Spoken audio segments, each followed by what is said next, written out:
Olá, que bom estar contigo nesta data muito especial. E olha, você que acompanha aqui a programação, acompanha o Agricultura BR, já sabe, você nos acompanha diariamente através das antenas parabólicas em todo o Brasil, o canal do Boi presente com você. Também você nos acompanha através da nossa página, o portal sba1.com. Você acompanha as informações, tem notícias, tem bons negócios, tem aquilo que você precisa saber, você que trabalha no agronegócio brasileiro. Acompanha também pela NET Claro TV nos canais 190 e 690. Outra TV por assinatura, lá no Paraguai e aqui no Brasil, é a NEL TV, com sinal aqui do canal do Boi. Estamos também ao vivo pelo Facebook e você nos acompanha a partir deste momento em sinal aberto pela TV Imaculada Conceição no estado do Mato Grosso do Sul, que está aqui linkada no nosso programa. E olha, no programa de hoje nós vamos falar a respeito de conflitos agrários, que é algo que foi discutido demais no ano de 2019. Você vai saber também a respeito de seguros agrícolas, sobre produção de soja, de milho, de carne bovina, um ano extremamente especial para o agronegócio. E eu começo o programa de hoje trazendo o entendimento do professor Marcos Fava Neves, que participou durante o ano todo de 2019 conosco, diariamente, trazendo entendimentos importantes para o setor. E ele explica por que o Brasil precisa elevar a sua produção de soja e milho.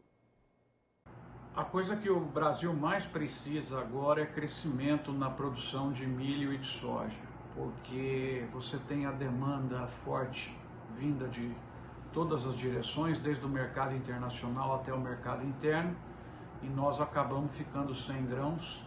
É um problema que vai durar ainda o mês de dezembro, um pouco de janeiro, porque aí começam já algumas colheitas já com grãos à disposição no mercado. E a minha maior preocupação nesse momento é que os relatos que eu tenho recebido de produtores, cooperativas, em diversas regiões do Brasil, é que realmente o clima está muito irregular, o regime de chuvas não está como precisaríamos, então está com manchas, né? Tem regiões que recebem uma boa carga, outra região próxima não recebe, e isso me traz um pouco de insegurança aí em relação a preços, né? Mas a perspectiva é que continuem bons, e a minha maior torcida é que esse choque de oferta aconteça, chegando próximo aí das 70 milhões de hectares plantados, e torcer para essa chuva vir, né?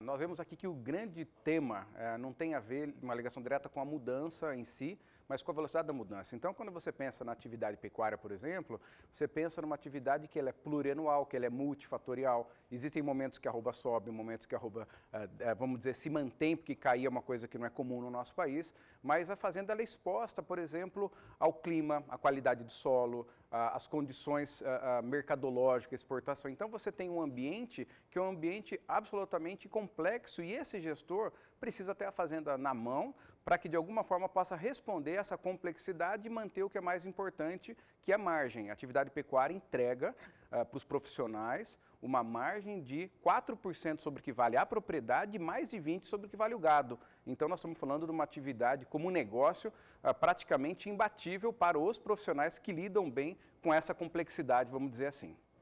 E esse domínio dessa complexidade, está até a sigla aqui que a gente coloca VUCA, né? Volatilidade, incerteza, complexidade e ambiguidade. Isso está muito presente, se eu não estou enganado, é um termo que já é estudado há muito tempo em questões militares, mas que é muito aplicável, né? E você trabalha com essa terminologia quando fala de pecuária, Chakra. Exatamente. Quando você pensa num ambiente que é volátil, que é incerto, por exemplo, você tem anos que chovem mais, anos que chovem menos, por exemplo, onde você tem ambiguidade, que é tomada de decisão sobre se eu faço confinamento, sobre se eu faço semi-confinamento, se eu vou para cria ou se eu vou para engorda, existem algumas etapas que você pode seguir para responder a esse processo, a essa complexidade, a essa volatilidade. O primeiro deles é trabalhar fundamentado num propósito. Essa fundamentação de propósito, que é aquela coisa assim, qual é a missão da fazenda, o que a fazenda quer impactar para a sociedade e para os teus funcionários. A partir do momento que o cifrão ele sai do olho, é impressionante, ele caminha para o bolso. Então,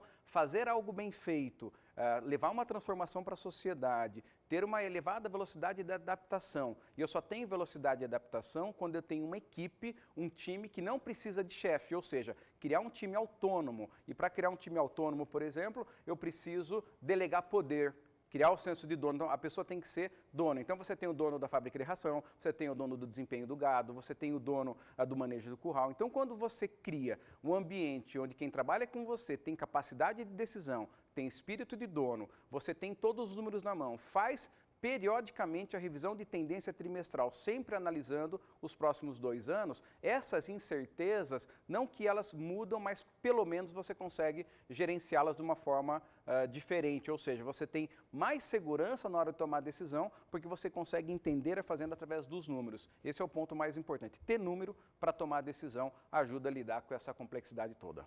Chacre, você citou alguns fatores aí para nessa formação de equipe, dentro desse time formado dentro da pecuária, que passam por várias etapas e conceitos da escola de administração. Sim. Né? O intraempreendedor, que é um funcionário que é empreendedor, mesmo sendo empregado de alguém, passa também por uma questão holística, né? De você saber quem que tem que liderar cada processo em cada momento. Hoje o pecuarista consegue ver com clareza esses momentos no qual você precisa alternar lideranças dentro da própria equipe, de acordo com o processo, e principalmente como mostrar isso aí? Muito boa pergunta. Uma parte das fazendas, sim. Nós acreditamos realmente que uma parte das fazendas tem essa condição de entender qual é a prioridade. Por que uma parte da fazenda? Porque, infelizmente, apesar da atualização do valor da arroba, 55% das propriedades que a gente mede dão menos que R$200 por hectare e grande parte das fazendas ainda dão prejuízo.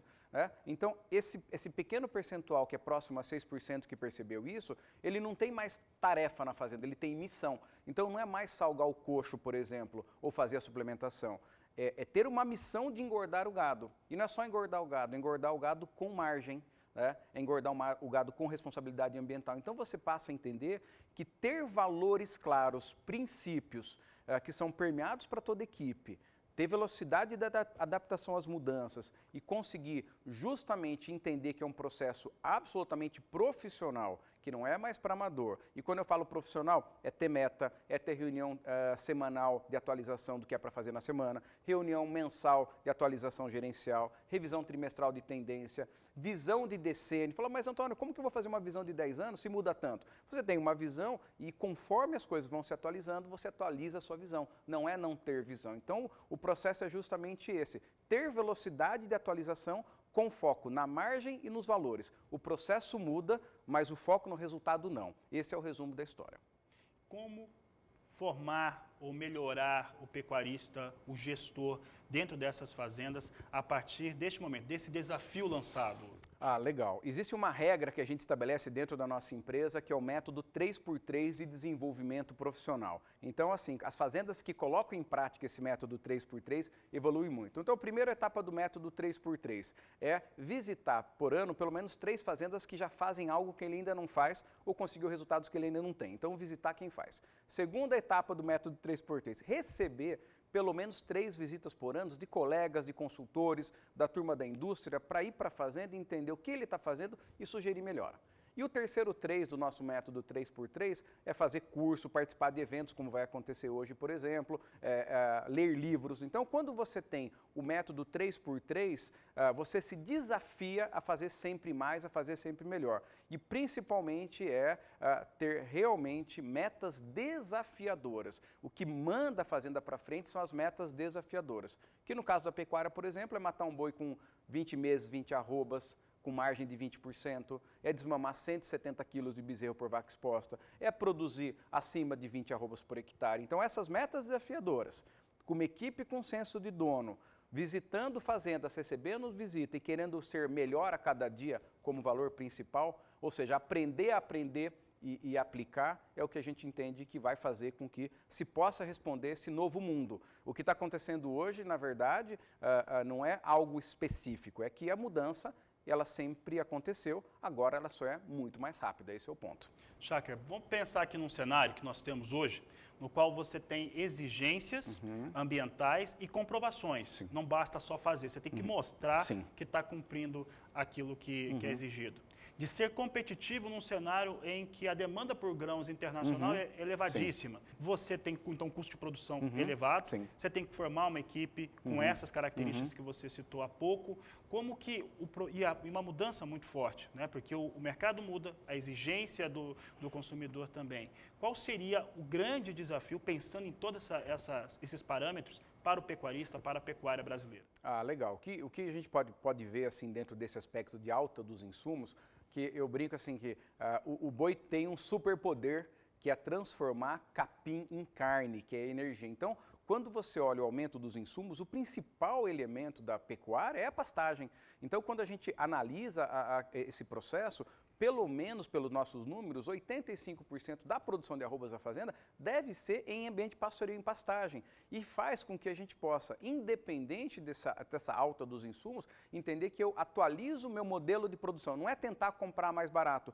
mas é pensar toda a sistemática de produção fundamentada em pastagem, claro que suplementada para dar um desempenho superior, então a suplementação é fundamental, mas é completamente diferente de produzir. Por isso que o Brasil é competitivo. Por isso que é competitivo, por causa do pasto. Então, é focar em ser craque em pasto, porque a principal definição de pecuária, a pessoa fala, pecuária é transformar capim em carne. Na verdade, pecuária é transformar a energia do sol em dinheiro, né? Então, e por isso que eu preciso de um pasto. Só com uma pastagem muito bem manejada, com uma suplementação bem feita, eu vou conseguir responder a qualquer alta. Porque, independente dos valores de insumo, a gente percebe que existem fazendas entregando uma margem sobre a produção de 40%, porque são eficientes, porque são caprichosos e porque não ignoram fatores determinantes.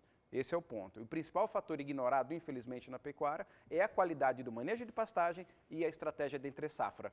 A nossa área é de gestão, mas a gente, como mede muita fazenda, sabe que, no final das contas, produzir com margem é o objetivo diário de qualquer pecuarista. E se ele produz com margem, pode vir qualquer cenário que ele está seguro. E a seguir no Agricultura BR, você vai ter informações a respeito da produção de cachaça de qualidade, como que esse mercado é importante, as exportações, e vai saber também da raça do cavalo crioulo. É daqui a pouco no Agricultura BR. E agora eu convido você para acompanhar essa reportagem muito especial que mostra a raça do cavalo crioulo. É uma raça que já tem aí 400 mil exemplares no país, tem muita rusticidade, traz muito resultado, é um cavalo muito bom para trabalho e também para os momentos de lazer. Você vai saber um pouco mais a respeito da criação de um criatório no estado do Mato Grosso do Sul, nesta reportagem de Vinícius Souza. A 140 quilômetros de Campo Grande, estamos em Anastácio, município com pouco mais de 30 mil habitantes no interior sul-mato-grossense, conhecido como Porta de Entrada do Pantanal. O nosso destino é a Fazenda Calidá, conhecida e respeitada pela genética montana e uma verdadeira referência quando o assunto é o cavalo crioulo. Quem nos recebe é o pecuarista Geraldo Paiva. São 15 anos investindo na raça. Hoje, o foco é produzir fêmeas com alta capacidade reprodutiva. Nós havíamos experimentado várias raças para animal de serviço, para fazer uma tropa de serviço. E entre eles nós acabamos usando o crioulo. E o crioulo foi muito interessante. Como nós começamos a cruzar em éguas de serviço, sem raça, misturado, começou a sair produtos muito bons. E as pessoas que nos visitavam, porque a gente faz uma genética bovina diferenciada, as pessoas começaram a achar, oh, que bonito cavalo. E aí nós começamos a valorizar não só a qualidade do animal, mas também a beleza que ele vinha trazendo e a procura. E aí nós passamos a trabalhar com animais puros, já faz 15 anos, e recentemente trabalhando com melhoramento genético, mas imprimindo maior melhoramento genético. O investimento em seleção genética demonstra o alto potencial da raça. A propriedade faz um trabalho especial com matrizes, visando animais cada vez melhores. Nós temos um trabalho de seleção, assim como nós trabalhamos com melhoramento genético no bovino, nós entendemos que o equino tem que ter essa qualidade, essa busca por qualidade. Então nós fazemos uma seleção, fazemos um primeiro critério de seleção pela doma, dos animais de melhor serviço, porque a nossa doma é basicamente a doma vaqueira. É no dia a dia de campo com boi, é trabalhando no mangueiro, é trabalhando na fazenda, em grandes extensões. A gente já trabalha com inseminação já desde 2012,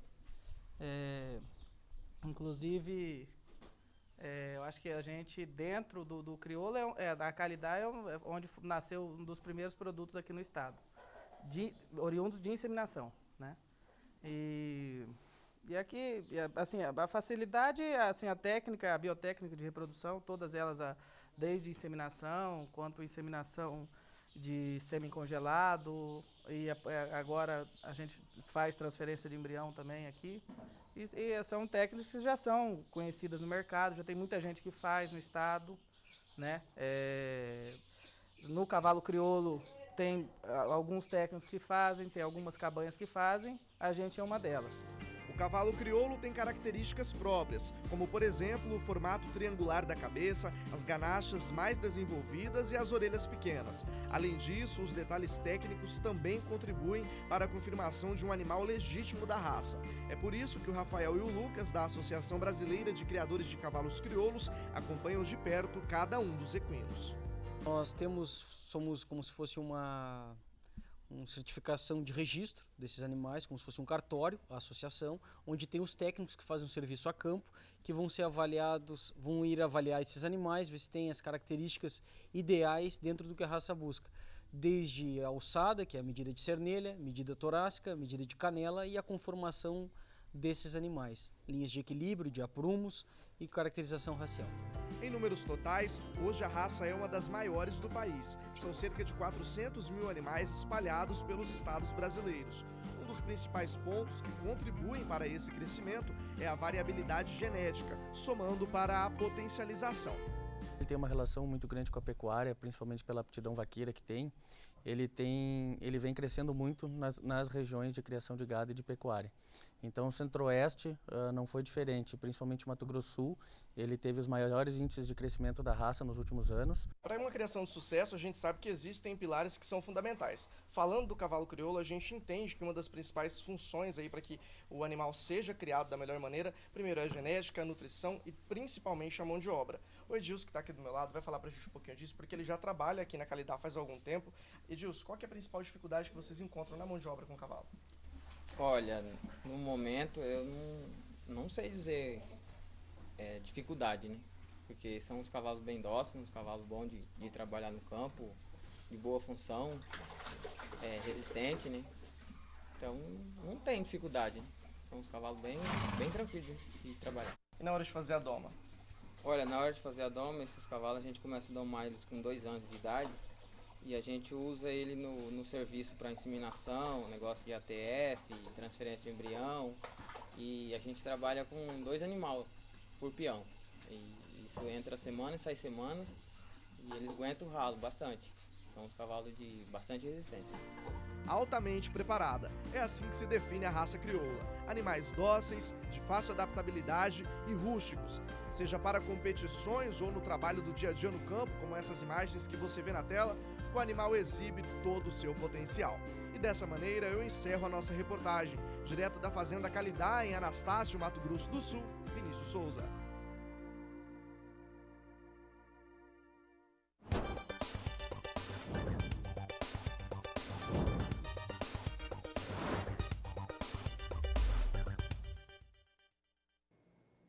O assunto agora na Agricultura BR é a produção de cachaça, a importância dessa cadeia produtiva no Brasil e o mercado da bebida. Para falar a respeito deste assunto, nós vamos conversar pela internet com a Aline Bortoleto, ela que é doutora e especialista em bebidas. Aline, obrigado pela participação aqui no Agricultura BR. Como é que está essa questão da produção brasileira? Boa tarde, seja bem-vinda. Olá, Fabiano, boa tarde, tudo bem? Agradeço o convite aí por participar e falar um pouquinho desse tema que parece interessante somente para o consumidor, mas é um tema bem abrangente e que realmente executa uma economia importante no país, né? A gente está falando da nossa bebida nacional, né, onde é a principal bebida mais consumida no Brasil, bebida destilada. E o mundo inteiro conhece a cachaça como bebida típica e exclusiva do Brasil. Então, hoje nós estamos num momento de grande ascensão com relação à qualidade, principalmente com foco em exportação e busca de melhoria da qualidade sensorial desse produto, a inovação com relação aos processos de produção, fermentação, envelhecimento da bebida em madeiras brasileiras. Então traz aí um grande avanço para o setor que está ocorrendo, né, nos últimos 6, 7 anos aí. Aline, como que é a cadeia produtiva da cachaça no Brasil? Quem produz cachaça no país? Bom, a gente tem diversas formas de classificar os produtores de cachaça, né? A gente tem produtores que são aqueles que ainda não têm o registro como um produtor oficial no Ministério da Agricultura, e são aqueles produtores que fazem o que é denominado de cachaça artesanal. Isso é a maior parte da produção do país, a maior quantidade, cerca de 90% dessa produção, né, que é informal. A gente chama de informal porque não tem registro no mapa. E aí depois a gente entra na profissionalização do setor. Então nós temos grandes engarrafadoras aí que detêm 70% do volume de cachaça e aguardente de cana do mercado nacional, e a gente tem uma série de outros pequenos produtores ou médios produtores, que a gente pode dizer aí que estão em mais de 1.000 produtores nacionais, que têm marcas próprias, que têm suas indústrias próprias, e que eles estão se destacando no momento, porque eles estão trabalhando muito com a inovação e a qualidade do produto. Aline, como é que na questão da cachaça está o mercado doméstico, o mercado brasileiro e também o mercado para exportações?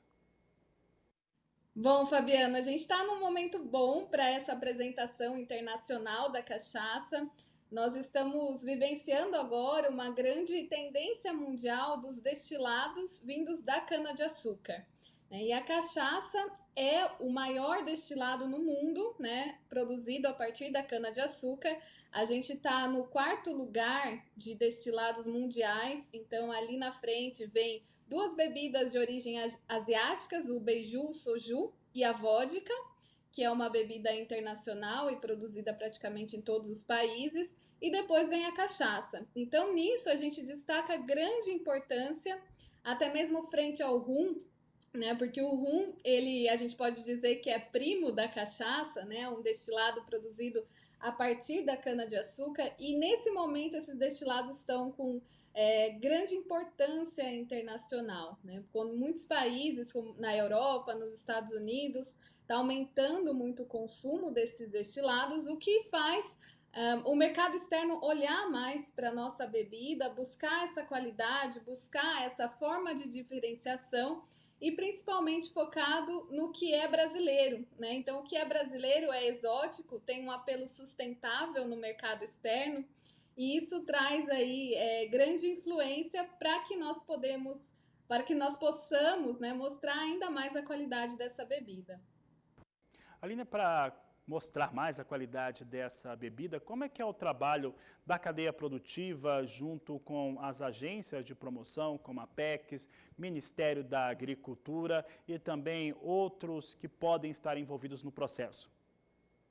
Bom, nós temos alguns órgãos aí, governamentais e não governamentais, que auxiliam, né, e protagonizam esse processo de exportação. Não é fácil um produtor, um pequeno, um médio produtor, ele exportar por conta própria.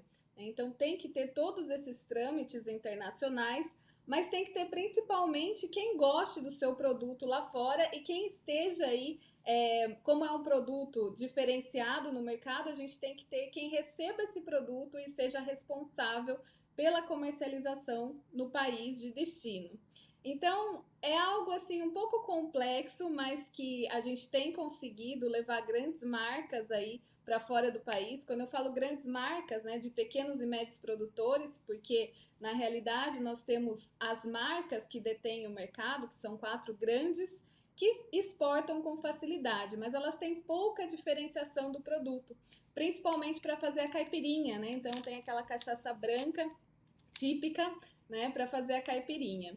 E outros produtos estão entrando agora no mercado externo, principalmente nas mesmas prateleiras do rum, do conhaque, do whisky, que são produtos de maior valor agregado. Com isso, precisa-se de um aumento aí no trabalho da exportação, mas principalmente do reconhecimento dessa bebida no país destino.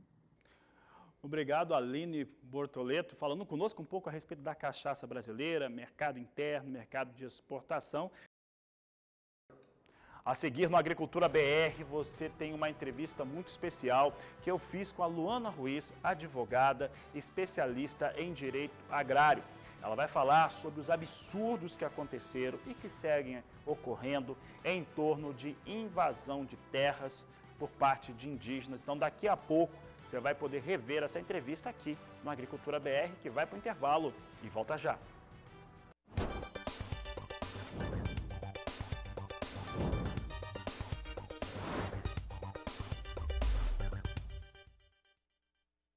Nós vamos falar agora de um assunto extremamente sério agora e que impacta pelo menos 150 produtores, eu diria 150 famílias no Mato Grosso do Sul e também tantas outras, aí entra na casa de milhares em todo o Brasil.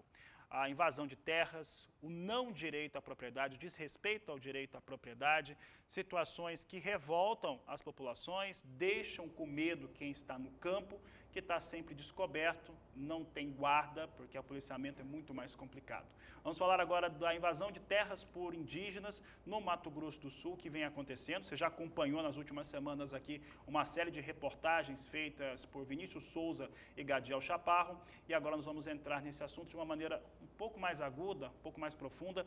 Eu recebo aqui a advogada Luana Ruiz, ela que vai falar sobre esse tema, responder perguntas também que estão chegando aqui para o canal do Boi, e é a nossa convidada de hoje. Luana, é sempre um prazer recebê-la aqui nos nossos estúdios, infelizmente para falar de algo que é muito desagradável, né, que é essa questão da invasão de terras. E eu te perguntar, vou fazer essa pergunta agora aberta, né, para todo mundo ouvir, mas essa questão, muita gente com terra invadida, com direito à reposição, né, com direito a voltar a ocupar suas terras, mas isso não acontece, vai sendo protelado. Tá? Quais são as expectativas atuais para esses produtores? Boa tarde, seja bem-vinda. Boa tarde, eu também quero agradecer mais uma vez a oportunidade de estar aqui, levando informações para os produtores rurais, e realmente é um assunto desagradável, mas é algo que tem que ser enfrentado. É importante nós entendermos a reintegração de posse enquanto decisão judicial não cumprida e a reintegração de posse enquanto decisão judicial suspensa.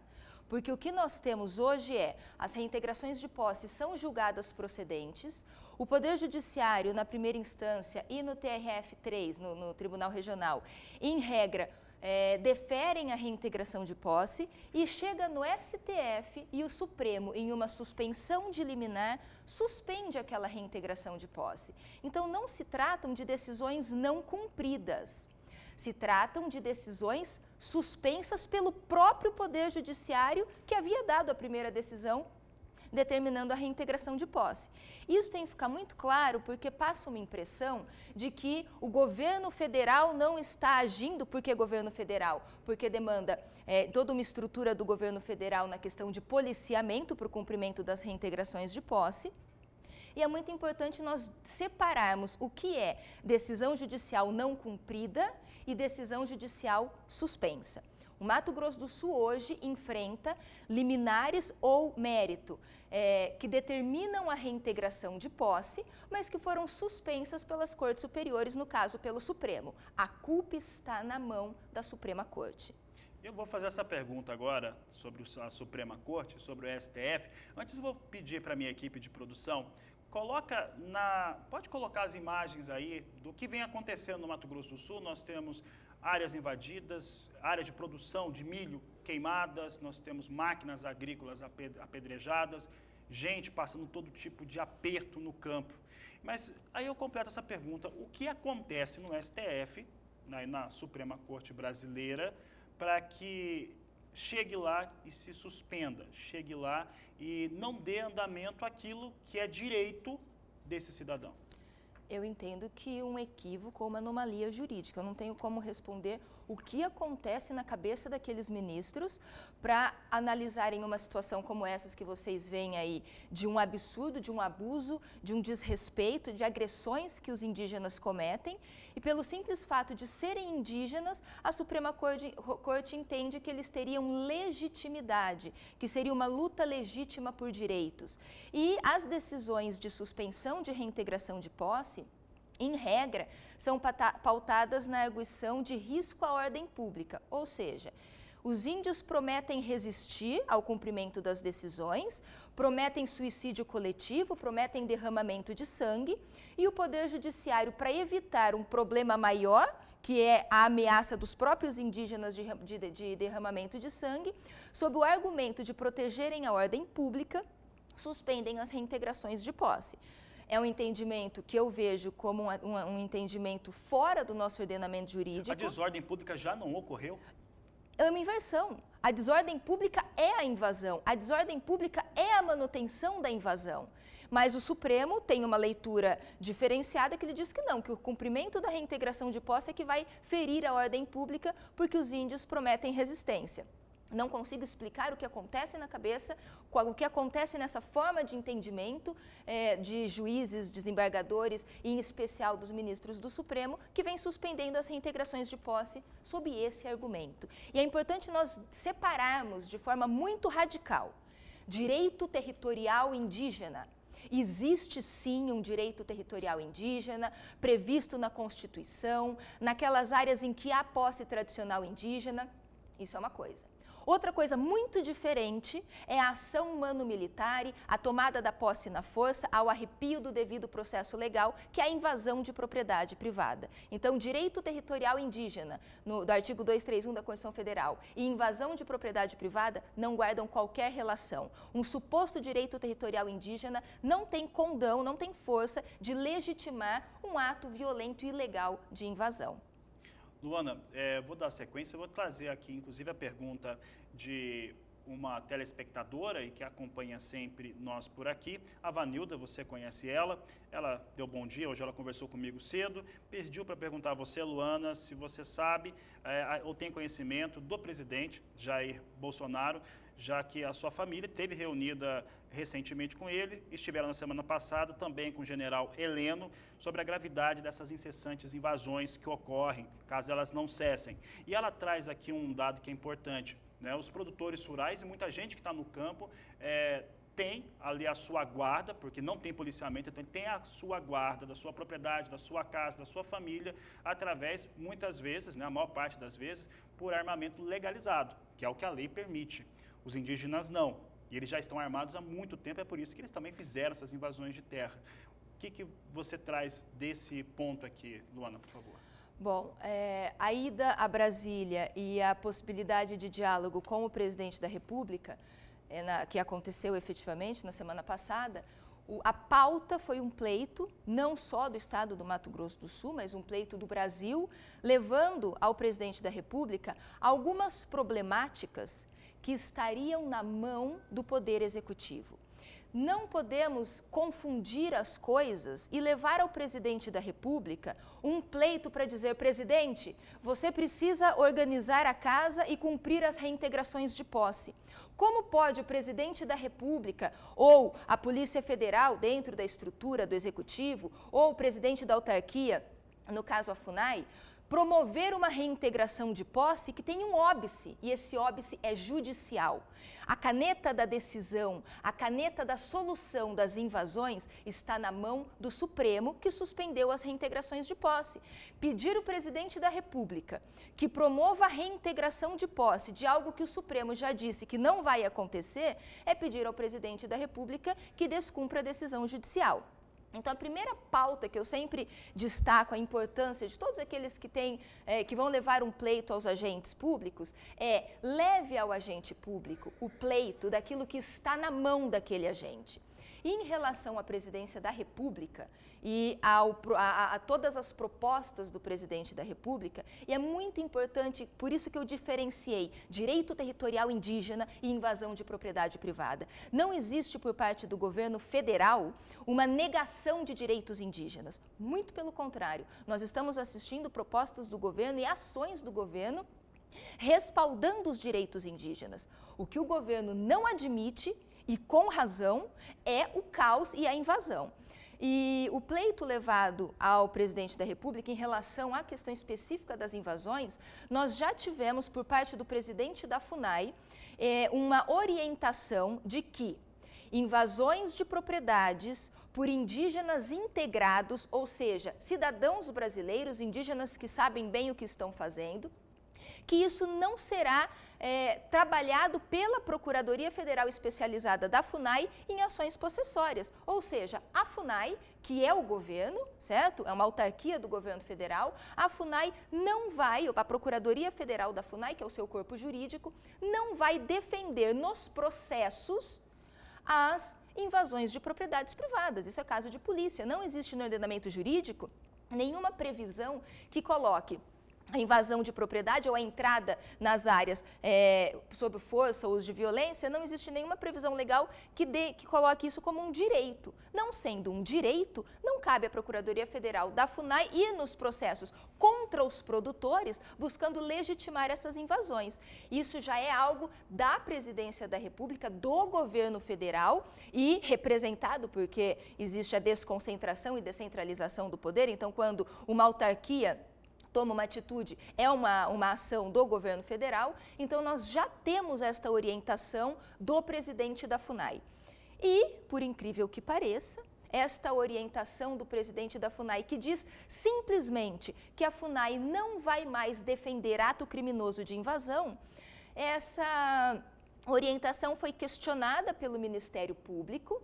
O Ministério Público fez uma recomendação para a FUNAI, para que a FUNAI revogasse essa orientação. Quais são os parâmetros para fazer uma solicitação como essa de revogar uma decisão? Por parte do Ministério Público, Isso. Legitima a tomada da posse na força, chama de, entre grandes aspas, retomada e como se fosse uma luta legítima por direitos. Essa é a linha da 6ª Câmara do Ministério Público Federal que trouxe essa recomendação para a FUNAI revogar esse ato. Luana, você colocou um termo aí que é muito interessante, foi colocado nessa comunicação da FUNAI, de que ela não vai representar os índios que já são integrados à sociedade.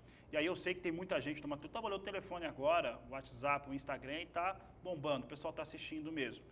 Não existe no Mato Grosso do Sul índio que não seja integrado. Nós devemos ter ali no norte do país, na região amazônica, evidentemente que há parte do norte do Mato Grosso talvez, mas no Mato Grosso do Sul não tem. Esses principalmente que estão em áreas que são invadidas, que invadiram as fazendas, eles não têm essa condição. Então, todos eles se enquadrariam, no caso do Mato Grosso do Sul, dentro dessa questão de ilegalidade e sem defesa da FUNAI. Certamente. Só não se enquadram nessa questão os índios isolados, que são os índios que não tiveram contato e que os poderiam... índios de verdade. Porque a questão indígena, isso é muito importante nós esclarecermos também, a questão cultural, ela pode ser preservada, ela pode ser garantida, o índio vai ser sempre o indígena, independentemente da transformação da cultura, porque a cultura é algo dinâmico, a cultura não é estática. É orgânico. É orgânica, ela se transforma, ela se adequa. Então, o fato dessas adequações culturais não fazem do índio menos índio. E é isso que nós precisamos entender, e o Ministério Público e alguns entendimentos judiciais também, entender que o fato de serem indígenas não lhes dá direito absoluto, porque nós temos uma transformação da cultura e não podemos querer resgatar um índio que não existe mais. Uma cultura de 1500, continua sendo uma cultura indígena. Com novos recortes, novos contornos e adequados ao momento atual. Luana, o Paulo de Sidrolândia, ele fez um questionamento que é muito interessante em relação ao que tem acontecido. Nós exibimos algumas reportagens, você participou das reportagens também, no qual estava dizendo que o STF teria que se posicionar no dia 28 de novembro, adiou essa decisão e não tem data nova. né? O que ele pergunta aqui? Ele questiona se durante esse período, né, que nós temos agora até chegar lá, qual que é a responsabilidade do Supremo em relação às pessoas que foram invadidas, em relação a lucro cessante, ao custo de oportunidade e outros temas, porque as famílias dessas propriedades, a maior parte delas, vão perdendo aí a sua qualidade de vida, perdem a sua condição de trabalho.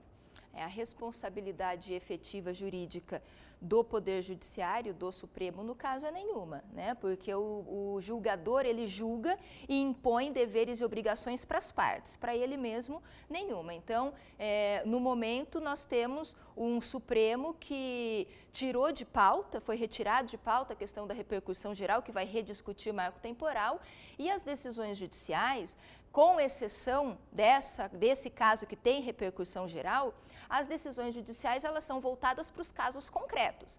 Então, uma decisão judicial que suspende a reintegração de posse tem efeitos apenas para aquele caso específico e responsabilidade, pelo menos jurídica, para o órgão julgador, responsabilidade nenhuma. É o órgão julgador, no seu autoconvencimento, proferindo uma decisão. Existe, claro, um compromisso, uma responsabilidade ética, moral, existem reflexos sociais daquela decisão, mas nós não tem como identificar uma responsabilidade de o Supremo arcar com alguma indenização, alguma coisa nesse sentido.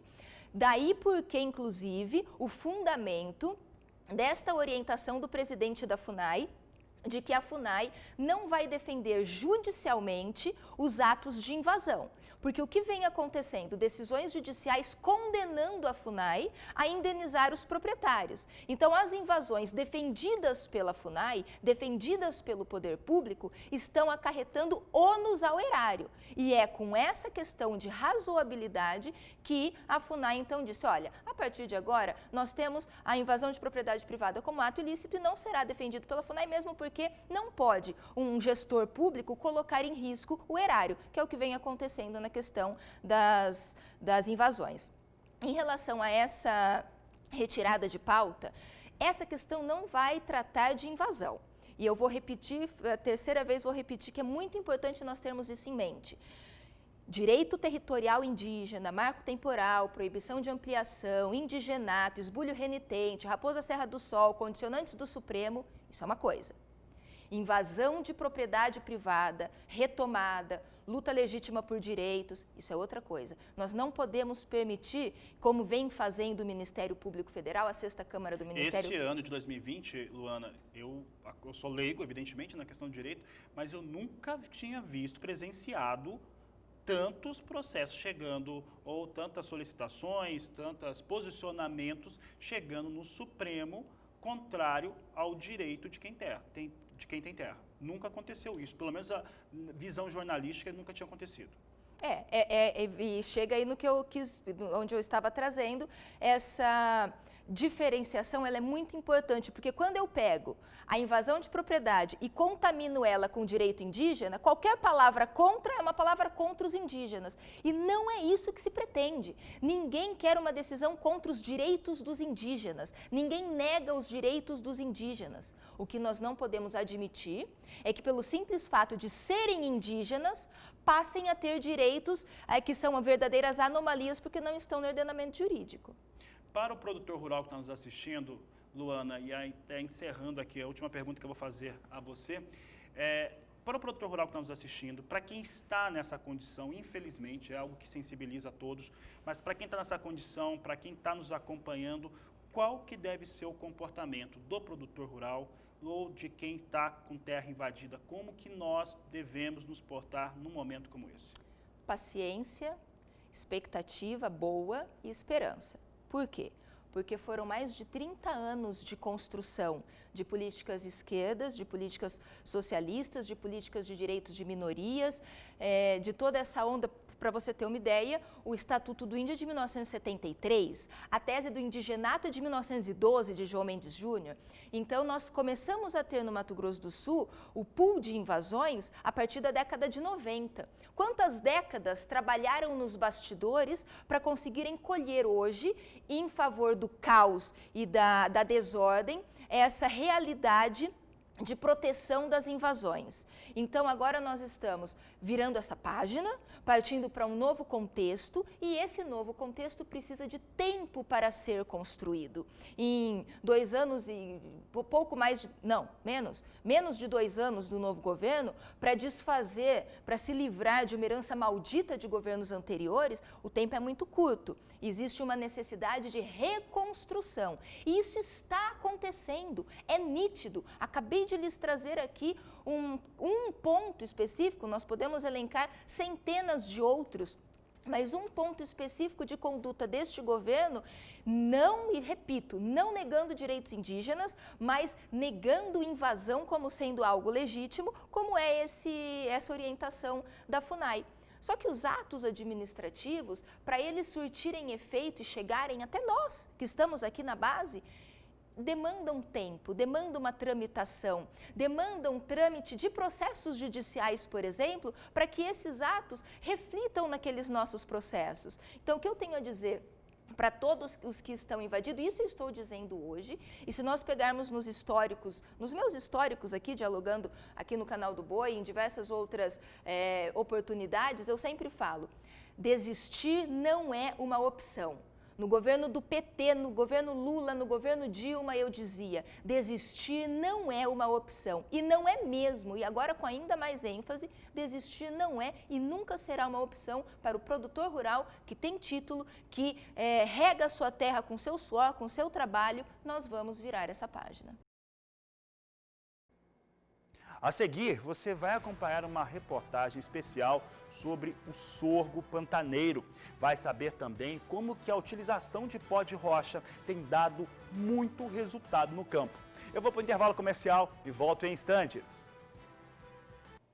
Estamos de volta e olha, você vai saber agora sobre esse trabalho feito pela Embrapa desenvolvendo o sorgo Ponta Negra. A variedade de sorgo traz muito resultado e pode ser uma alternativa muito boa para os produtores rurais. A reportagem é de Valdir Pacheco. Olá, no final do ano de 2019 nós mostramos uma matéria sobre os benefícios do sorgo Ponta Negra. Uma matéria que revolucionou aqui o estado de Mato Grosso porque os produtores têm um grande problema com os nematóides pratilencos, um fator limitante de produtividade que causa prejuízos de milhões de reais a cada safra. E o meu convidado de hoje é o protagonista dessa história, é o produtor rural Hamilton Baggio, lá de Sorriso, que descobriu os benefícios do sorgo Ponta Negra para diminuir a população de nematóides, que era um fator limitante na produtividade dele, na fazenda dele. Olá, Hamilton, seja muito bem-vindo aqui no canal do Boi, obrigado por aceitar o nosso convite. Obrigado eu, prazer é meu, estar sempre contigo aqui, um abraço bem grande, Pacheco. Então, Hamilton, você foi o protagonista nessa história que revolucionou aqui o estado de Mato Grosso. A partir daquele momento, os produtores passaram a produzir o sorgo Ponta Negra, mas com o objetivo, além da formação de forrageira para palhada na lavoura, que traz grandes benefícios na produtividade da soja, você descobriu os benefícios para combater os nematóides pratilencos, que é um grande fator aqui, limitante na região. Como é que foi essa história, Hamilton? O objetivo principal era fazer palhada, né? Aí depois que chegou a primeira análise, comparando os dois tipos de sorgo, eu vi uma significativa diminuição de pratilencos em relação ao sorgo que eu tinha plantado do lado lá na fazenda. E só um detalhe que eu não comentei também, é que não foi só no pratilencos essa diminuição. Pela análise que eu recebi na época da agricultura de precisão, eu tinha também na fazenda helicotilencos e a criconemela. São nematóides helicotilencos, principalmente, ele é um nematóide que não é muito visado pela literatura e na agronomia, mas ele tem se mostrado bem agressivo, principalmente no milho e na soja também. E lá no sul do país, eu pesquisando, vi que teve muito problema de helicotilencos lá. Então, o sorgo Ponta Negra, além dele diminuir o pratilencos, ele foi bom nesses dois, na diminuição desses dois outros nematóides, o helicotilencos e a criconemela. Olha, essa não foi uma descoberta, na verdade, né? Eu descobri para mim, mas a nematologia, os estudos já sabiam desses nematóides, só eu não sabia que tinha na minha fazenda. E realmente fiquei surpreso, porque não se falava desses dois outros nematóides. Mas como sabemos que são mais de centenas de raças de nematóides, então eu fiquei muito contente com esse resultado em si, por ele ser um sorgo que na literatura seria como você apagar fogo com álcool. Não existe um sorgo que vá ser tão eficiente em nematóide. Então o dedinho de Deus funcionou nesse momento, né? E foi uma história até bonita de como eu descobri e como eu cheguei na Embrapa, né? Eu, inclusive, gostaria de mandar um abraço para o Dr. Flávio Tardim, criador do sorgo, a doutora Valéria, nematologista, que me atendeu lá junto com o Dr. Flávio, e o Dr. Silvio, especialista em solos. Nós ficamos uma manhã inteira conversando sobre isso, sobre nematóides, solos, coberturas, essas coisas aí. A princípio não era para ninguém estar sabendo esse Ponta Negra, porque se eu tivesse conseguido fazer semente dele no primeiro ano, eu não teria ido procurar a Embrapa. Eu procurei o Dr. Flávio para saber como fazia a semente, se ele tinha uma dormência, alguma coisa. Nessa troca de ideias, o Dr. Flávio me convidou para ir até a Embrapa. Aí chegando lá eu mostrei a primeira análise, que para mim, assim, não tinha tanta relevância de divulgar. Mas quando a doutora Valéria viu a análise, ela falou: doutor Tardim, tem algo diferente nesse sorgo. Foi quando o doutor Flávio pediu semente para mim e ele mandou para Londrina para analisar. O doutor Valdir lá fez um trabalho magnífico para comprovar que o Ponta Negra realmente era bom em pratilencos, que foi o estudo, né? Ele diminuiu nos vasos lá, diminuiu não, ele zerou o pratilencos juvenis que foram infectados no vaso. Ok, Hamilton, muito obrigado aí mais uma vez pela sua participação. Obrigado eu espero ter contribuído um pouquinho com essa nossa agricultura punjante, né? E que Deus nos abençoe, porque precisamos alimentar o nosso povo e o excedente para o mundo, né? Parabéns pelo seu trabalho de levar essa informação, porque sem a tua informação, os agricultores não teriam sabido disso, né? O teu interesse em ir atrás, agradeço por você ter nos convidado para fazer essas matérias, e a gente está à disposição. Quando precisar, que se eu descobrir mais alguma coisa, eu passarei com prazer para todo mundo. Um grande abraço, Pacheco. Um abraço, Hamilton. Estamos aqui à disposição. O produtor que tiver interesse na aquisição de semente do Ponta Negra, no site da Embrapa estão disponíveis lá os links das empresas parceiras da Embrapa que já estão produzindo a semente do sorgo Ponta Negra. De Sinop, Mato Grosso, Valdir Pacheco. Vou para o intervalo comercial, daqui a pouco nós vamos falar sobre pó de rocha e fosfato natural. Eu volto já! E olha, durante uma visita a duas propriedades rurais no interior do estado de Mato Grosso do Sul, o repórter José Cunha conversou com o agrônomo Carlos Pitol sobre os benefícios da utilização do pó de rocha. Nós viemos até os municípios de Sidrolândia e Maracaju, região sul aqui de Mato Grosso do Sul, acompanhar um dia de campo, uma visita técnica sobre um novo modelo de agricultura, a agricultura sustentável, baseada em 3 pilares básicos: econômico, ambiental e social. Hoje por aqui vários temas foram abordados, entre eles o uso do pó de rocha, do fosfato natural e também de produtos biológicos. Eu vou aprofundar um pouquinho mais o assunto sobre o uso do pó de rocha, porque aqui ao meu lado está o engenheiro agrônomo e também pesquisador Carlos Pitol. Carlos, falando um pouquinho mais sobre o pó de rocha, é um dos princípios que mais geram dúvida, né? A gente acompanhou hoje o dia de campo e a gente viu que os produtores realmente tinham muitas perguntas sobre a utilização do pó de rocha. Exato. O pó de rocha é uma tecnologia nova, né? Está entrando no 3º ano de uso na região. Ele reúne algumas particularidades, né? Diferente dos produtos tradicionalmente usados, né? Ela tem vários efeitos no solo, então está se ajustando ainda a questão da melhor uso da tecnologia. Então a gente considera isso normal, essas dúvidas dos produtores, né? E essa visita técnica foi justamente para mostrar o que está sendo feito, a resposta do produto na cultura da soja e também o produtor sentir como que está a visão de quem está usando essa tecnologia. Então as dúvidas, claro, para quem não conhece ainda a tecnologia, é normal. E a gente já tem muitas respostas a isso aí e com certeza é uma ferramenta que nós temos aí muito importante para usar nessa busca de uma melhor sustentabilidade da agricultura para a região, para o estado como um todo. Agora, Carlos, a gente viu que o principal ali que os produtores queriam saber eram os benefícios que essa ferramenta, o pó de rocha, traz para a lavoura. O que dá para citar aí entre os principais? O pó de rocha tem vários efeitos no solo e nas plantas, né? Então, no solo ele atua contribuindo na neutralização do alumínio do solo, né, que é um dos elementos tóxicos do solo que a gente tanto combate, né, com o calcário.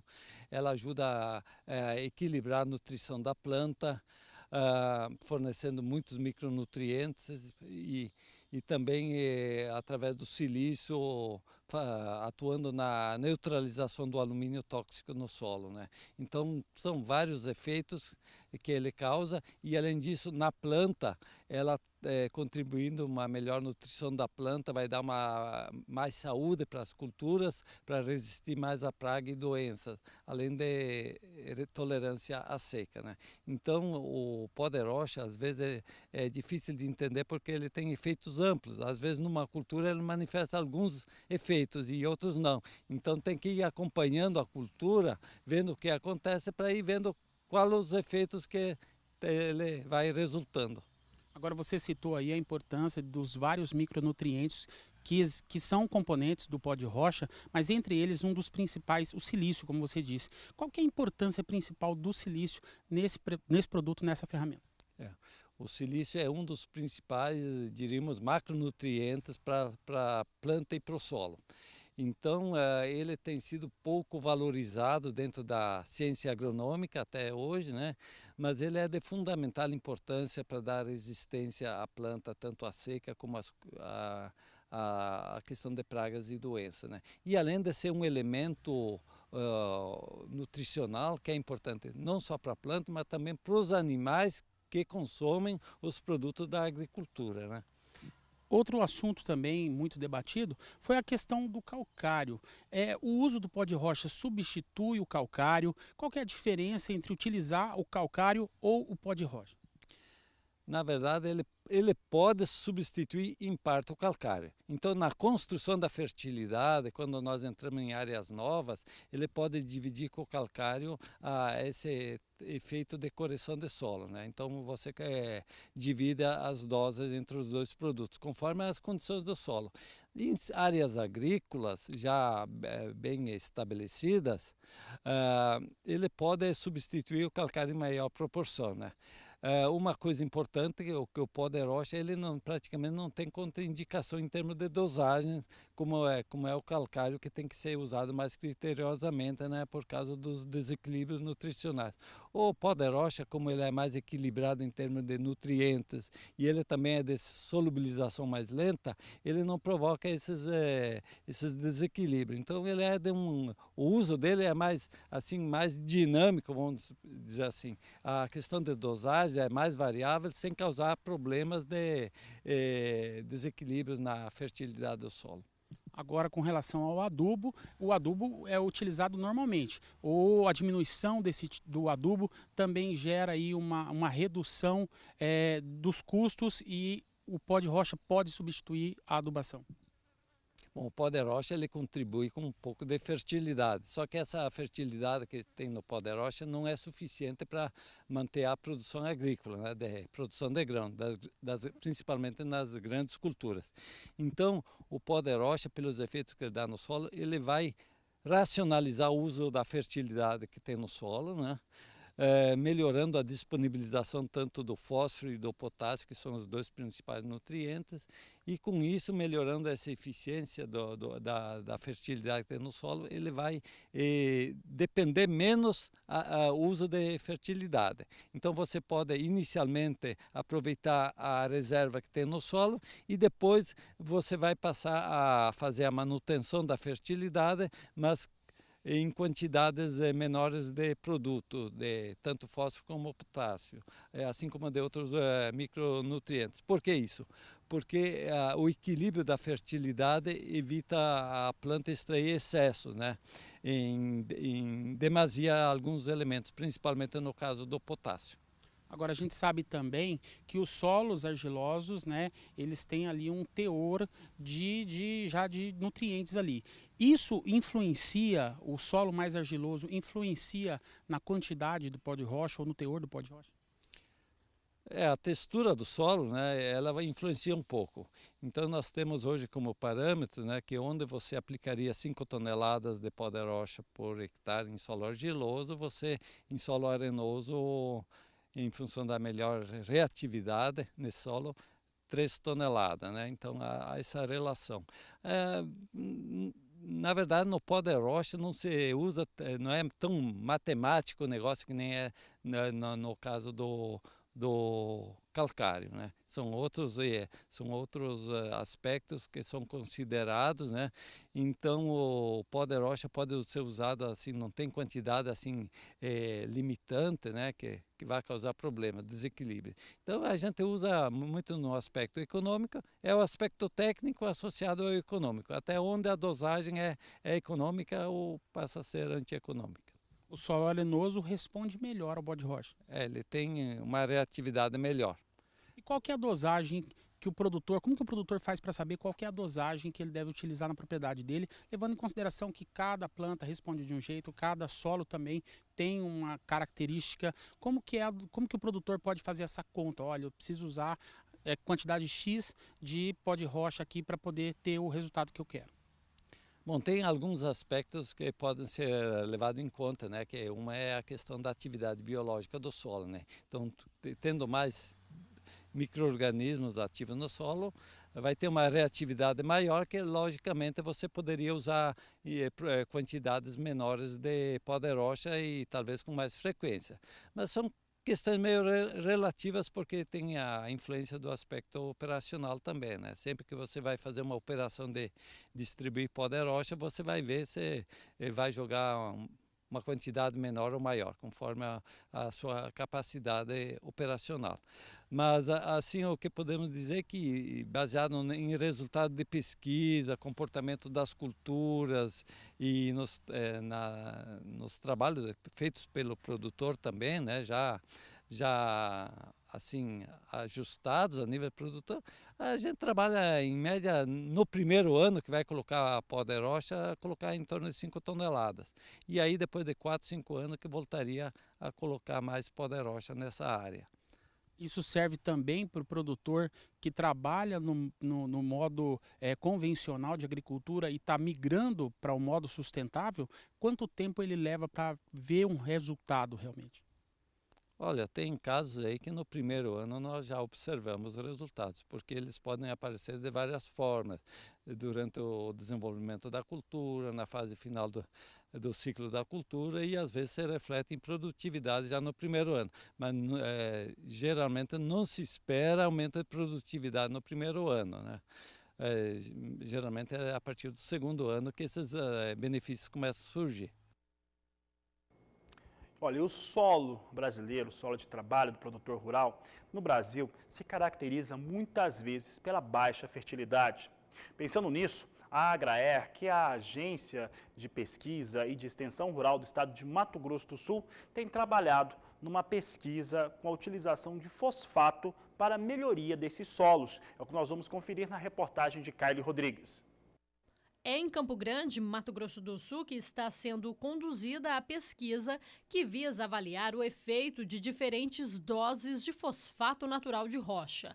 O experimento foi montado no final de 2019, conduzido por um consórcio de gramínea e leguminosa.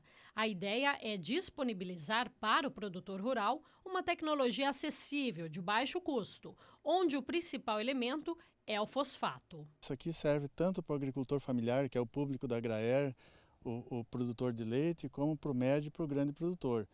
Então, é um sistema muito econômico, onde a gente utiliza a leguminosa, é uma tecnologia já testada, avaliada e consagrada como fonte de nitrogênio, então a gente elimina a questão do nitrogênio. O fósforo, nós estamos utilizando aí, que está o poder inovador, a questão inovadora. O fósforo, a gente está testando o fosfato de rocha em diferentes dosagens para ver uma curva de resposta do trabalho do experimento. Na área, o pesquisador explica que foram utilizados cálcio e magnésio, como calcário para fazer a correção do solo, pelo material ser de média a baixa exigência. Potássio e gesso agrícola também foram utilizados. Análises estão sendo feitas constantemente pela equipe de pesquisadores. Pela primeira vez, os animais entraram na área para fazer o rebaixamento da pastagem. A altura indicada é que a gramínea fica em torno de 20 centímetros de altura. A partir da rebrota, a equipe da Agraer estará fazendo cortes com alturas de 35 a 40 centímetros de avaliação para medir a produção de matéria verde nas águas e na seca. Vamos fazer também a análise biológica do solo, para a gente avaliar como é um produto natural, a atividade biológica do solo, a matéria orgânica do solo vai influenciar grandemente nessa resposta. Então a gente também está fazendo essa análise biológica para ver como é que está se comportando, como é que está a atividade do solo, para ver a reação dele. A área total do experimento é de 3.000 metros quadrados. O material utilizado é o piatã e estilosantes. A ideia é que em até 5 anos já se tenha os resultados da pesquisa, que serão divulgados por meio de boletins. A gente imagina que no final desse trabalho a gente possa estar indicando qual que é a melhor resposta, qual que é a melhor dosagem que a gente pode estar usando do fosfato natural de rocha nesse consórcio de gramínea leguminosa, ou seja, com que dosagens, seja ela com 0, 200, 300, 500, 1.000, 2.000, enfim, qual vai ser a dosagem que a gente pode estar indicando para que a gente tenha um melhor valor nutricional, para que a gente tenha uma melhor resposta de produção, uma melhor resposta econômica e uma melhor atividade biológica também do solo. Os trabalhos já mensuraram que a tecnologia é recomendada na utilização de áreas degradadas, problema enfrentado em várias regiões brasileiras.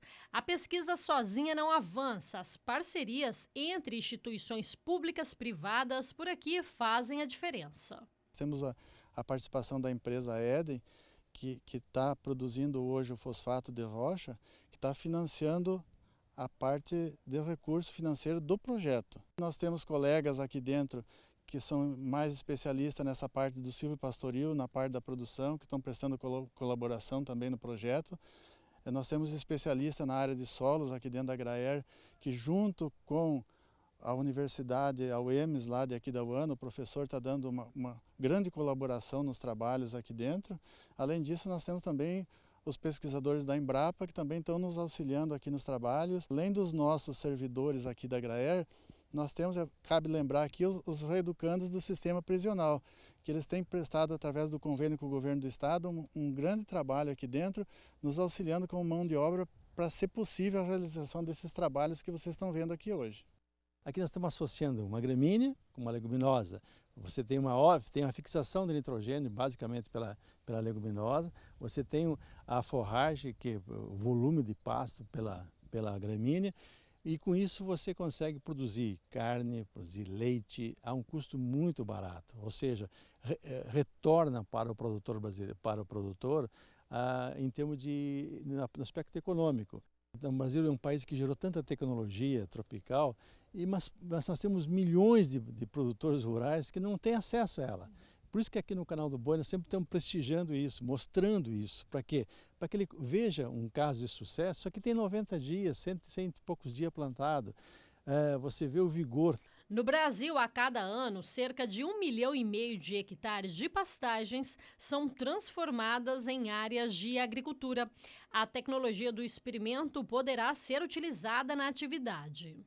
Ele planta uma leguminosa, planta uma gramínea, pastoreia, bota o gado dele e no ano seguinte ele tem uma cama excepcional para ele plantar, fazer plantio direto, ou seja, tem palhada e já tem um volume de matéria orgânica muito significativo embaixo da terra, com as raízes dessa braquiária, ou seja, é uma tecnologia que vem de encontro àquilo que se prega, ou seja, a sustentabilidade. Do ponto de vista econômico, é um custo razoável, factível. Do ponto de vista de meio ambiente, você transforma uma área degradada numa área produtiva. E do ponto de vista social, você gera emprego, gera renda e gera alimentos. De Campo Grande, Kaile Rodrigues. Vamos conhecer agora a produção de tomates em uma estufa totalmente automatizada, no qual praticamente não há manejo ali por parte das pessoas. É o que nós vamos conferir na reportagem de Mauro Andrade. Uma estufa que controla automaticamente as condições ambientais, como temperatura, umidade e luminosidade, para que a planta desenvolva plenamente todo o seu potencial produtivo.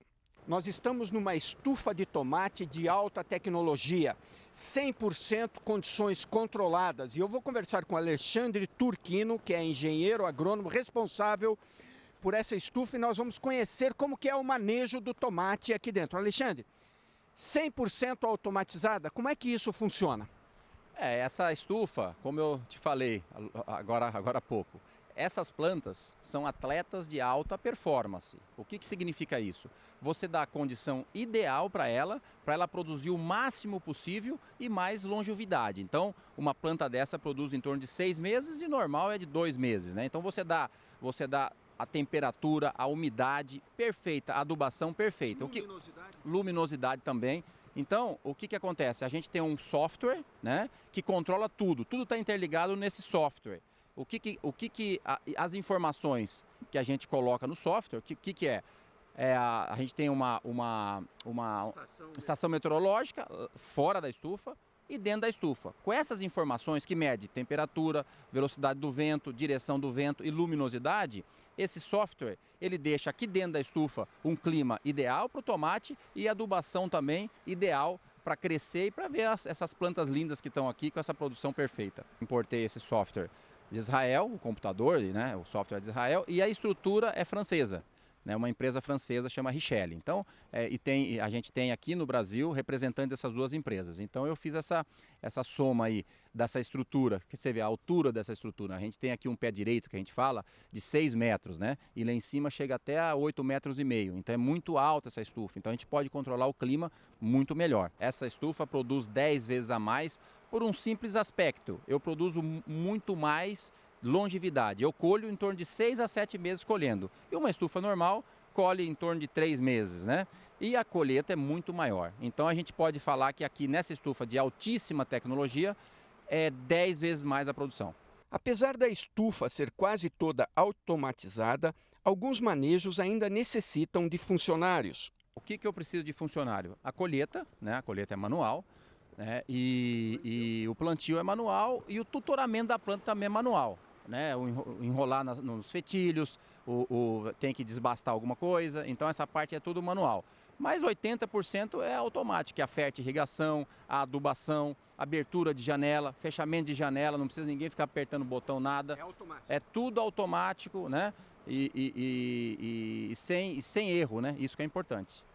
Falando de adubação, as pessoas têm muita preocupação e têm um conceito de que o tomate é exigente em agrotóxicos, em produtos para combater pragas, bactérias, fungos. Como é que é o teu manejo, especificamente falando de sanidade? O nosso manejo aqui, eu não preciso usar os insumos, né? Inseticidas, fungicidas, esses normais, tradicionais, né? Então aqui é um controle biológico. Por quê? Porque a estrutura permite isso, né? Aqui é vedado, então não entra inseto. Alguns insetos que entram, eu vou no controle biológico, nos inimigos naturais dele, né? E o fungo a mesma coisa. Então eu não uso inseticida e nem fungicida dentro dessa estufa. Então você poderia dizer que é um tomate orgânico. É livre de agrotóxicos, porque o orgânico, a lei do orgânico tem que plantar no solo. Então eu planto no vaso, que eu acho que é muito melhor, né? Então assim, são vários tópicos do orgânico. Então esse conceito é livre de agrotóxico. Boas práticas. Exatamente, é sustentável, é um produto sustentável. E agora falando da nutrição especificamente. As plantas precisam do famoso NPK, nitrogênio, fósforo e potássio. E os micronutrientes, como é que você faz a tua nutrição das plantas? Então, a nutrição é perfeita, né? Então, quem faz isso daí? O próprio computador. Eu coloco, a adubação é feita, a mistura da adubação é feita de cada 5 em 5 minutos.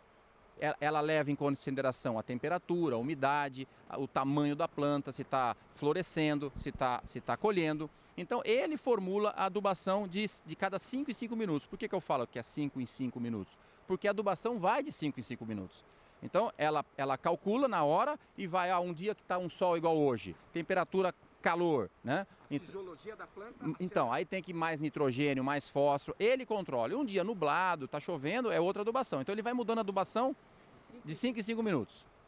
Ou seja, o software aciona as máquinas, as bombas, que vão retirar lá dos teus depósitos as quantidades adequadas para a época, para a idade, para a fase da planta, é isso? Exatamente, é isso mesmo. Então, os adubos são separados, eu compro tudo separado e eu formulo na hora. Eu não, o computador formula na hora, de acordo com o clima do dia. E esse software permite você controlar isso pelo computador ou pelo teu smartphone? Exatamente, tem uma tela do computador, a gente controla pelo computador e é ligado pelo smartphone. Então eu tenho um programa que no meu iPhone aqui, eu vejo tudo que está acontecendo na estufa, qualquer lugar que eu tiver, né? Eu e meu gerente. A estufa de alta tecnologia permite altas produtividades em pequenas áreas, com boas práticas agrícolas, pois dispensa o uso de agrotóxicos. É intensiva, né? Ecologicamente correta e uma superprodução, né? É uma superprodução. Então você consegue colocar o ambiente ideal para a planta produzir o máximo que ela pode. Ok, Alexandre, obrigado, parabéns, teu empreendimento aí realmente está de parabéns, né? De Londrina, no Paraná, Mauro Andrade. E a seguir no Agricultura BR, você vai saber sobre a raça Angus, daqui a pouco, depois do intervalo. E agora nós vamos conhecer um pouco sobre a raça Angus e a sua criação lá no estado do Rio Grande do Sul. Quem nos fala sobre o tema e sobre essa importante raça é o repórter Paulo Andrei. E a raça Angus vem há um bom tempo recebendo destaque no cenário bovino nacional. E para falar melhor sobre o trabalho da raça aqui no país, a gente conversou com a Associação Angus e com o criador, que está iniciando o trabalho com a raça aqui no Rio Grande do Sul. São vários os motivos do crescimento da raça em todo o país. E eles têm diversos fatores. Sejam desde a venda das doses de sêmen, que cresceu significativamente durante o último ano, até a comercialização da carne para as indústrias. Além dos diversos programas que, aliados à associação, agregam mais qualidade à raça e ao trabalho do criador gaúcho.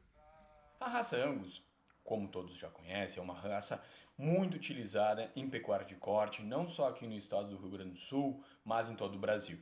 Entrou no ano de 1903 e uma curiosidade.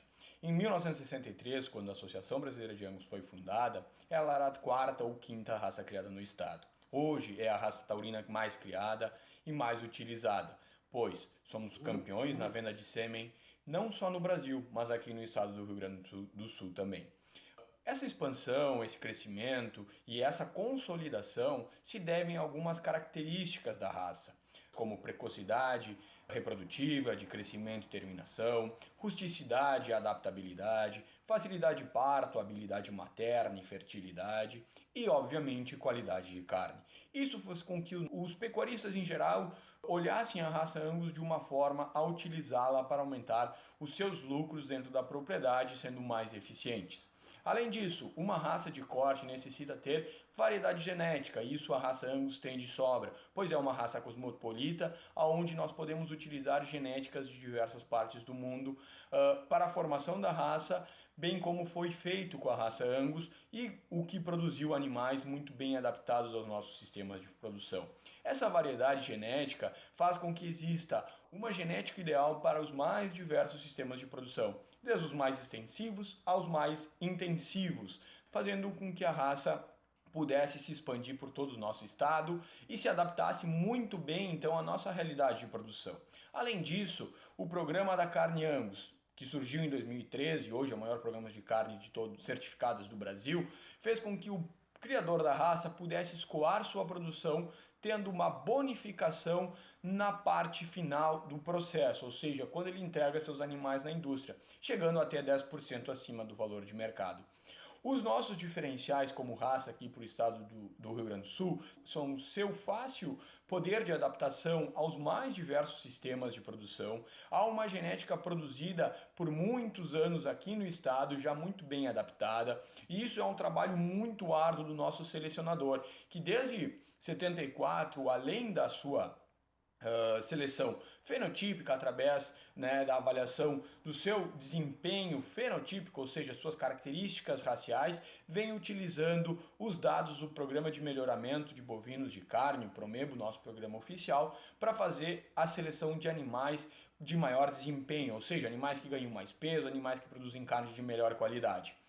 O criador, quando ingressa na raça Angus, existem diversas formas dele estar próximo à associação.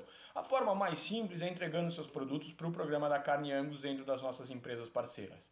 Outra forma bastante simples é se tornar sócio da Associação Brasileira de Angus, Quando um criador se torna sócio da associação, a associação fomenta uma visita de um dos nossos inspetores técnicos com o intuito de orientar a seleção, de orientar a criação, o manejo e como trabalhar com a raça Angus. A associação não para. Para manter esse patamar e para continuar crescendo, nós estamos trabalhando sempre na vanguarda do que há de mais tecnológico para a raça Angus em todo o mundo. Hoje nós podemos falar que temos um programa de melhoramento muito bem constituído. Esse ano estaremos lançando a DEP genômica e estaremos lançando uma característica muito interessante. É o único programa de melhoramento da raça Angus no mundo que vai ter essa característica, que é a resistência ao carrapato. A gente sabe que as raças taurinas sofrem muito com esse ectoparasita e a gente vem trabalhando junto ao criador buscando alternativas para um combate. E um deles é a seleção de animais geneticamente resistentes, o quais nós estaremos lançando essa DEP ainda este ano. Outra novidade é a abertura de novos parceiros dentro do programa Carne Angus, abrindo maior o leque de oportunidades aos nossos usuários para entregar seus animais com um valor diferenciado. Além disso, nós temos as provas de eficiência alimentar, que buscam selecionar animais alimentarmente mais eficientes, ou seja, animais que aproveitem melhor o alimento, que produzam com menos, produzam mais com menos, produzam na vertical o novo sistema de produção, que busca maior lucratividade e menor impacto ambiental. Eu falo sem dúvida alguma, que a raça Angus ela vem trabalhando dia a dia para que cresça mais, para que se expanda mais, e eu não tenho dúvida em falar para vocês que o caminho da pecuária do futuro é a raça Angus. No interior da Boa Vista do Cadeado, aqui no Rio Grande do Sul, o criador de Angus, Saul Hernandes, destaca a precocidade da raça como um fator decisivo para ela ganhar espaço no Rio Grande do Sul e se mostra satisfeito com o resultado obtido. O principal diferencial que eu vi é a precocidade em relação ao ganho de terneiros. O tempo de gestação da vaca é o mesmo, só que ela te dá com menos tempo, com menos tempo eu tenho ganho de terneiros, Em relação, por exemplo, vou fazer um comparativo com o gado charolês. É um gado que já teve seu ápice também, nós já tivemos aqui na fazenda na época do meu pai. Com Angus praticamente eu consigo tirar 2 terneiros em relação ao charolês, que me daria 1, nesse curto espaço de tempo, de sair do cio, emprenhar, ganhar. E sem falar na carne, Paulo? A carne é... Bom, eu sou suspeito de falar, mas é espetacular, Tu tendo uma matriz boa, um touro bom, tu consegue um marmoreiro muito mais fácil do que tu teria com outros gados, Então, para mim, essa é a principal característica que eu vi neles para eu poder criar. E não me arrependo, porque tu consegue um bom preço no mercado, tu tendo eles certificados, tu consegue uma bonificação, vendendo para frigorífico, é uma carne que aceita em qualquer lugar do país. Eu vejo reportagens dos caras estão levando Angus lá para cima, do Mato Grosso, para cruzar com o Nelore, para ter um ganho de uma carne meio sangue, mas a carne se diferencia muito. O cruzamento industrial também te dá bastante ganho de peso e carcaça. Então, para mim, essa é a principal coisa que me fez ter o Angus e continuar acreditando no Angus. E sempre vou ser assim, até que me provem ao contrário. A gente fala de melhoramento genético, tudo investe bastante, né, no melhoramento da raça, cada vez investindo mais. Quais os próximos passos que tu pretende ter, né, para melhorar cada vez mais, não somente a qualidade do rebanho, mas também da produção de carne que tu... Paulo, a gente fala do refinamento, né? Aqui no meu caso, os touros a gente sempre troca eles, vai sempre procurando a melhor genética do touro ou da inseminação, para a gente ir com o tempo e vamos aprimorando, até chegar não no que a gente quer, porque às vezes o que a gente quer tem sempre um melhor, né? Mas sempre buscando melhorar e ter mais qualidade. Legal, né? Olha só, eu vou encerrar essa edição do Agricultura BR por aqui. Eu desejo a todos um excelente dia. Continue aqui pelo Canal do Boi e a gente se vê aqui na programação.